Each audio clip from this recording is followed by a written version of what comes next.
Is this a holodeck adventure centered on one of the breakout characters of the series? Or a chilling glimpse into the future of the series? As a great soldier, ping pong player, and long distance runner once said, maybe it's both. This is a review of the Star Trek Voyager episode Heroes and Demons. If you have not seen this episode and you don't want to know how much Technobabble can be crammed into a single hour of television, be warned, spoilers beyond this point. Yes, there is a ton of Technobabble in this one, but there's also fur and leather-clad Scandinavian warriors drinking and swinging swords around in the early Middle Ages. Is that a winning combination? Let's talk about it. After detecting intense photonic activity, Janeway orders a stopover at a protostar, and she and B'Elanna beam aboard some samples of the photonic matter. There are supposed to be 2 samples, but there's a problem during transport, and one of them doesn't make it into the container. B'Elanna's like, whoopsie, no big deal, I'll just grab another one. And she makes an adjustment and beams in another sample to the empty container. Janeway says, I want you to figure out a way to use this to boost the efficiency of our power converters, and I want it done fucking fast. Get Harry to help you. But when they page Harry, there's no answer. Also, the computer says Harry's not on the ship. Tuvok confirms that Harry never left Voyager. The last place he was supposed to be was on the holodeck during his off-duty time, but when Tuvok scans the holodeck, he can't read anything because of some sort of interference. So Tuvok and Chakotay go down to the holodeck to see for themselves. There's been a malfunction and they can't shut down the program. They enter and find a Beowulf program running. They encounter Freya, who is standing guard in the forest. None of the holodeck controls are working, which means the safety protocols are probably off too, so Tuvok and Chakotay decide their best bet is to just play along. Freya says, you two don't look like you're from around here, you must be kin to Beowulf. Chakotay's like, yeah, that's right. Hey, where is Beowulf anyway? Freya says, he's dead. You want to avenge his death? I'll take you to the king. Assuming that the missing Harry must be Beowulf since this was his program, so of course he would have been playing as the hero, and hoping that there's more to the story than he's dead, Tuvok and Chakotay follow Freya to the Great Hall, where they meet King Hrothgar and his right-hand man Unferth, who is the best character. Tuvok and Chakotay ask about Beowulf, and they are informed that Beowulf was killed by Grendel. Nobody saw him die, and there was no body, but Grendel probably dragged Beowulf back to his lair, which is such a Grendel thing to do. Chakotay says, say, where is this Grendel? We'd like to see him for ourselves. And Unferth steps up like, why? To raise the hopes of our king yet again? If your Beowulf was truly the champion you claim him to be, he would have returned with Grendel's head mounted on a spear. Who are you to believe you can slay Grendel? Defend yourselves! Best character. The king is like, man, it's late, no more fighting. If you two want to wait up for Grendel, go ahead, the rest of us are going to bed. And everybody leaves except for Tuvok and Chakotay, who whip out their tricorders and start scanning the holodeck. Janeway and B'Elanna monitor their tricorder readings from the bridge, and together they figure out that the photonic matter sample that missed the container at the start of the episode has somehow infected the holodeck's system and is causing it to act weird. Tuvok hypothesizes that the photonic matter contamination caused the holodeck to convert Harry from matter to energy, meaning that he isn't dead, just in another form, and maybe they can figure out a way to convert him back if they... Oh wait, here's Grendel. The door to the Great Hall opens and a blinding light fills the room, and Tuvok and Chakotay are gone. Janeway's like, okay, who's going in next? If I don't see any hands, I'm picking somebody. Tom says, hey, I've got an idea. If this photonic converts matter to energy, why don't we send in the doctor? Since he's a hologram, he's made of energy already, so he can't be converted. I'm a genius. Janeway pitches it to the doctor as his first away mission. They'll transfer his program to the holodeck, and his job will be to find Grendel and conduct a more thorough scan so they can figure out exactly what's going on. Also, B'Elanna will give the doctor control over his magnetic field, so he can make himself solid or permeable as necessary. The doctor accepts the mission, and while B'Elanna goes off to complete the modifications to his program, he sits down with a copy of Beowulf to study up. Kes walks in like, so you nervous about your mission? The doctor's like, no. Yes. Okay, yes. I know every inch of this sickbay, but I've never been outside of it. I've never seen Vikings or monsters. I've never been in a forest or stood under the, what's it called?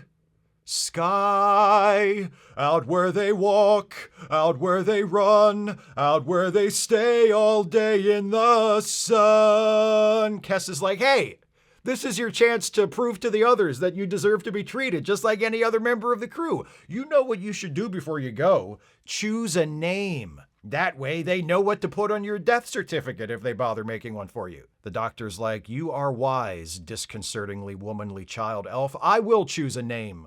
The doctor is transferred into the Beowulf program and he runs into Freya on guard duty, just like Tuvok and Chakotay did. She's like, what is your name, warrior who seeks Grendel? And the doctor says, Schweitzer. Just call me Dr. Schweitzer. Freya takes the doctor to the Great Hall. They go through the same basic scene that Tuvok and Chakotay did. Unferth jumps out with his sword. Defend yourself, Lord Schweitzer! Only this time, Unferth takes a swing, and the doctor just stands there and lets the sword pass right through him. This impresses everyone, and now the doctor is proclaimed their new champion against Grendel. They treat him to a feast. He regales them with the tale of that time he stopped a measles outbreak on the ship. How'd he do it? He vaccinated everybody. That's how you stop the measles. You vaccinate people. You fucking vaccinate people. Everyone goes to bed except the doctor, who is waiting up for Grendel, and Freya, who is stoking the fire, and then puts the moves on the doctor. She's like, it's important to keep warm before combat, and there are other kinds of heat besides fire, and she kisses him. The doctor's like, I'm definitely going to want to be solid for this next bit. Freya retires to her bedchambers, and then that cock-blocking fucker Grendel shows up. What timing! The doctor whips out his tricorder and starts scanning, and Grendel, who is a big ball of energy with tendrils reaching out, grabs the doctor by the arm. He calls for an emergency transfer out of the holodeck, and when he arrives in sickbay, his arm, the one Grendel took hold of, is missing. But that's no big deal. They just make him a new arm because, hey, he's a hologram man. The scans he took of Grendel turn out to be useful, though. After studying them, Janeway, B'Elanna, and Tom realize that those samples of photonic energy they beamed aboard are actually life forms. Who could have seen that coming? One of the photonic life forms escapes its container, zooms through the ship, and eventually busts out into space and flies into a much larger photonic, thingy, which had been invisible until just then. Janeway reasons that the big photonic thingy is this life form's version of a ship. While it was visible, Voyager scanned it and detected 3 non-photonic life forms aboard it. Those must be Harry, Tuvok, and Chakotay. Janeway, B'Elanna, Paris, and the doctor talk it over, and here's what they think is going on. When they beamed aboard samples at the start of the episode, they inadvertently captured some of these photonic life forms. So, the photonics took over the holodeck and captured Harry, Tuvok, and Chakotay in retaliation.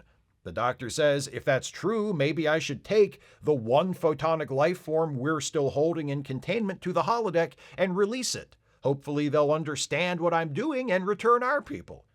Janeway's like, yeah, all right. So the doctor returns to the holodeck, carrying the photonic life form in a little lantern, and he runs into Freya in the forest, and she's like, oh, look who it is, the guy who's too good to fuck me. Then Unferth shows up, and he's like, Schweitzer! You must be in league with Grendel. How else could you have survived? Now you bring this glowing talisman to destroy us. Give it to me! I will have the glowing talisman! And they fight, and Freya ends up taking a stabbing that was meant for the doctor. Unferth picks up the lantern and runs off, and the doctor stays with Freya, who dies in the doctor's arms, her last word being his name, Schweitzer. The doctor's like, shit, I hope this isn't the start of a pattern where I get way too emotionally attached to fictional people on the holodeck. He marches into the Great Hall. Unferth is like, he is in league with the demon! He killed Freya! The doctor grabs a torch and advances on Unferth like, shut up, you ham, and give me that lantern. I need that. The doctor turns toward the door and says, yo, Grendel, get your ass in here. Grendel appears, and the doctor opens the lantern and releases the photonic life form. It floats over to Grendel, and the doctor says, sorry for accidentally abducting some of your friends.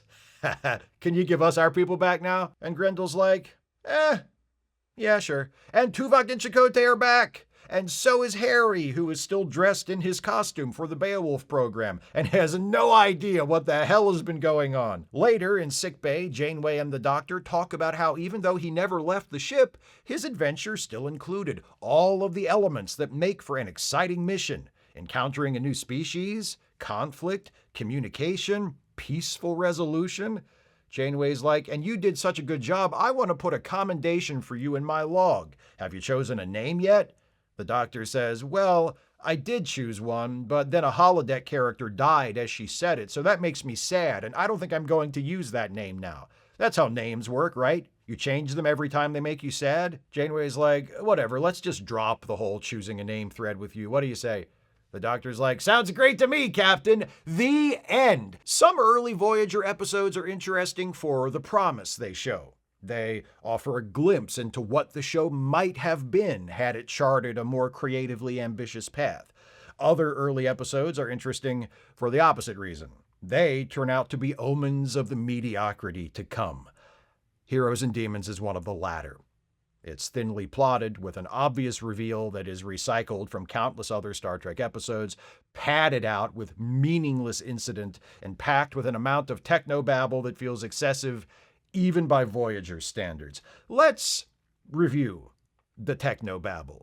Janeway and B'Elanna are collecting samples of photonic energy, but there's a breach in the annular confinement beam, resulting in the photonic energy contaminating the holodeck's conversion nodes, which in turn causes Harry to undergo matter-energy conversion. So they modify the Doctor's data stream protocols and imaging systems and give him personal control of his magnetic containment field and transfer him to the holodeck to investigate. When he encounters Grendel, his scan reveals that Grendel is a photonic energy formation, and Grendel removes the Doctor's arm by disrupting his magnetic cohesion. Then, by initiating a polarization field, B'Elanna and Tom detect synaptic patterns in the photonic energy, which is an indication of a neural net, which means the photonic energy is a life form. The photonic energy life form escapes the ship and flees to a photonic lattice, which is also found to contain the bioelectrical patterns of Harry, Tuvok, and Chakotay. When the Doctor releases the remaining photonic life form, the photonic lattice reappears and there's a particle surge in the holodeck, which results in the return of Harry, Tuvok, and Chakotay, after which the lattice and the photonic aliens disappear. We're not quite at turbo-encabulator levels of jargon, but we're on course. The problem with Technobabble is that it creates a barrier between what is supposed to be happening in the scene and the ability of the audience to comprehend it in a meaningful way. If a character says, by initiating a polarization field, I was able to detect synaptic patterns in the photonic energy, even though I can figure out what is happening there, I think, it doesn't land with any dramatic weight because the character isn't talking about what's happening in a way that conveys why it's important to the story. The photonic energy is alive. That's the important bit. Our heroes are discovering that the stuff they collected from the star, which they thought was just some interesting glowing orange stuff that they might be able to use on their ship, is actually a life form. There must be a better, clearer, more emotionally resonating way to get that point across than having Tom and B'Elanna stare at computer screens, push buttons, and take turns exclaiming about polarization fields and synaptic patterns. And before you say, but Steve, it's Star Trek, how can they do Star Trek without Technobabble? Let me remind you, it's been done. I remember watching this one Star Trek show that had almost no technobabble at all. What was it called? Oh yeah, Star Trek. The original series and the movies. Pretty much all of the movies, from the originals on through to the Kelvin trilogy, managed to tell Star Trek stories without relying on technobabble to advance the plot or describe important situations or resolve dilemmas. Technobabble is not a necessity, it's a crutch that Star Trek writers, particularly of the latter half of the Berman era, got way too comfortable leaning on, very much to the detriment of the shows they were writing. What else did I say about this episode? Thinly plotted, padded with incident, with an obvious reveal. People mysteriously vanish on the holodeck, and the Doctor has to go in and find out what happened. Pretty straightforward concept there. Nothing wrong with that. Not every episode needs to be densely and intricately plotted. Some of the best episodes have very simple plots. But if the episode is going to be light on plot, it needs to tell the story in some other way, ideally by focusing on character. But Heroes and Demons doesn't do that either. Not really. It fills time by having us watch first Tuvok and Chakotay and then the Doctor make their way through this Beowulf program on the holodeck, except the details of what happens in the program aren't actually important to the story, so the scenes of our characters interacting with the Beowulf characters are mostly just filler. The choice to set most of the episode in a holodeck recreation of Beowulf feels random. The story doesn't engage with the text of Beowulf in any meaningful way. The characters aren't forced to even work their way through the story of Beowulf in order to reach their goal. There's no reason the setting has to be Beowulf. It could just as easily have been the Iliad or the Song of Roland or the Fairy Queen. Pick another epic poem out of a hat and swap it in for Beowulf. It wouldn't fundamentally change the episode. Some of what goes on is mildly amusing, like the Doctor telling the others about how he thwarted the measles outbreak as his version of a heroic tale, but a lot of it, like the Doctor's asides with King Hrothgar and the teases of treachery regarding Unferth, is just there to take up time. King Hrothgar and Unferth aren't actually characters in this story, they're just there. Freya is closer to being a character than anyone else in the Beowulf program. The Doctor forms an emotional attachment to her, if nothing else, but within the context of the episode, she's still just a holodeck character, not a real person. And again, nothing that happens in the Beowulf program has any bearing on the actual story of the episode. The Doctor just has to sort of play along until Grendel shows up. Even when Unferth kills Freya and steals the container with the photonic life form the Doctor intends to release, the situation is resolved so easily that it barely even qualifies as an obstacle. The Doctor doesn't have to outwit anyone or do anything we haven't seen him do already. And yeah, the reveal that the photonic energy is actually alive is the sort of twist that might be surprising if you've never seen Star Trek before, but come on.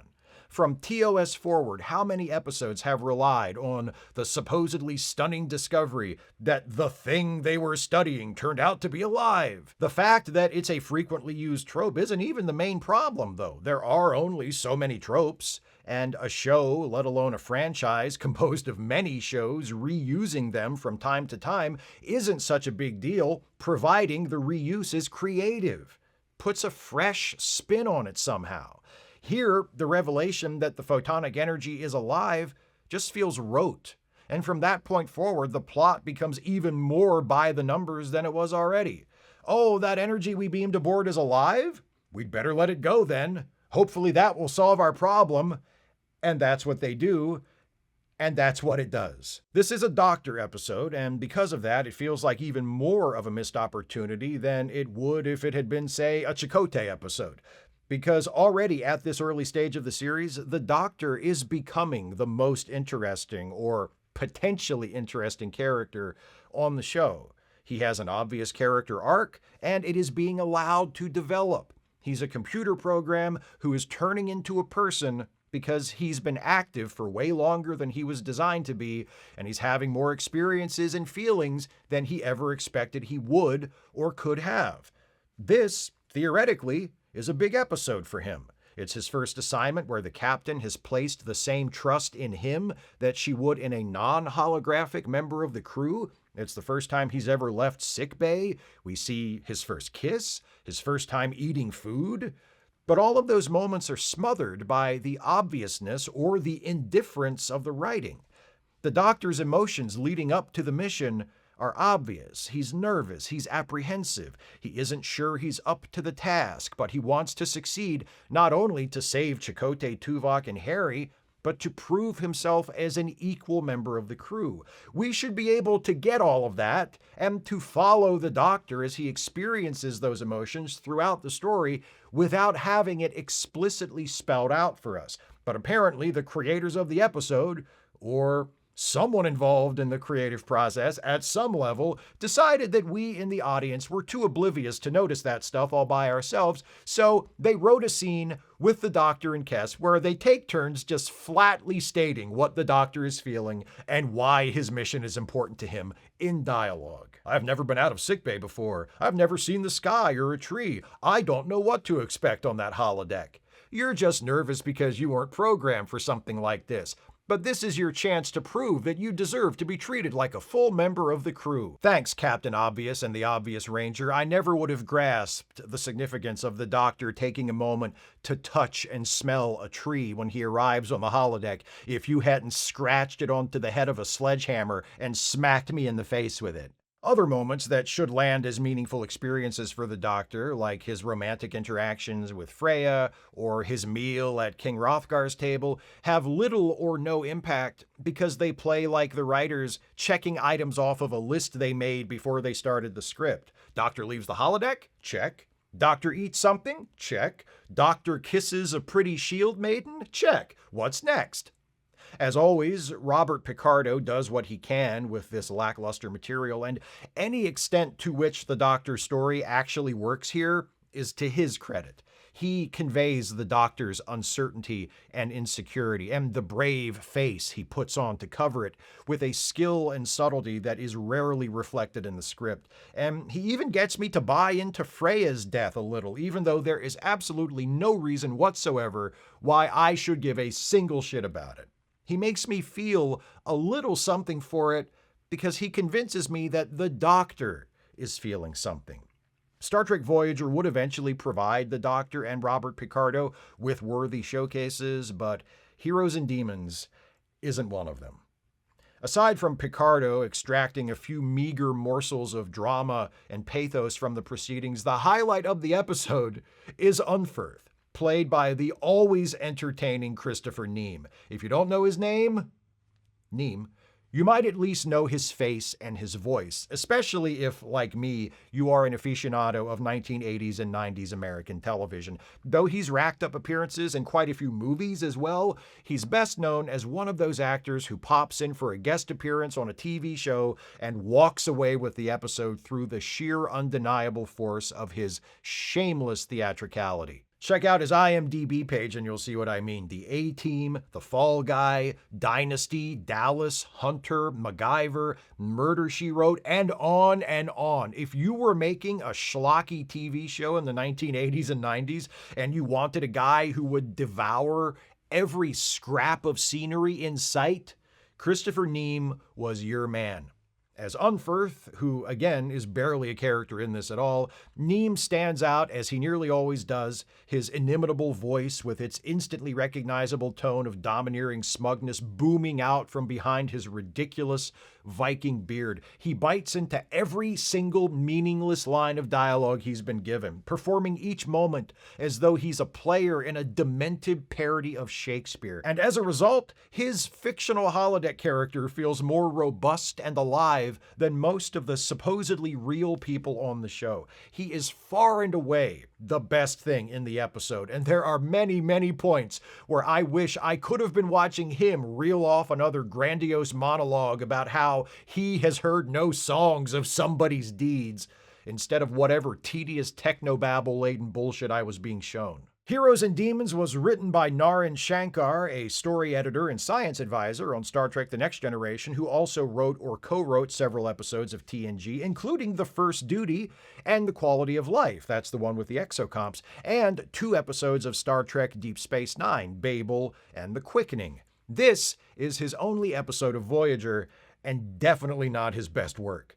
The episode was directed by Les Landau, a name you've heard me mention a few times during these retro reviews. He was one of the most prolific Star Trek directors of this era, helming dozens of episodes, mostly on TNG, but also on DS9, Voyager, and 1 Enterprise episode. Landau knows what he's doing, and he manages to create some atmosphere in the Great Hall, as well as a convincing illusion of depth in the forest scenes, but no amount of visual depth can make up for how flat the script is. Harry's lucky he got to sit most of this one out. Not as lucky as Neelix, though. It must have been his day to deep clean the kitchen, because We don't see him at all. Those are my thoughts on Heroes and Demons. What do you think of this episode? Please share your thoughts with me in the comments. If you'd like to support this channel, and I sure wish you would, if you can afford it, you can do so by becoming a patron at patreon.com/Steve Shives, becoming a channel member by clicking the join button, or by making a one-time gift by clicking the thanks button, or via PayPal or Venmo. Links are in the description. Please join me next time as this batch of Holodeck episode reviews continues with a look back at a two-parter from Season 4 of Star Trek Voyager, The Killing Game. See you next time for that. Thanks for watching, and take care, everybody.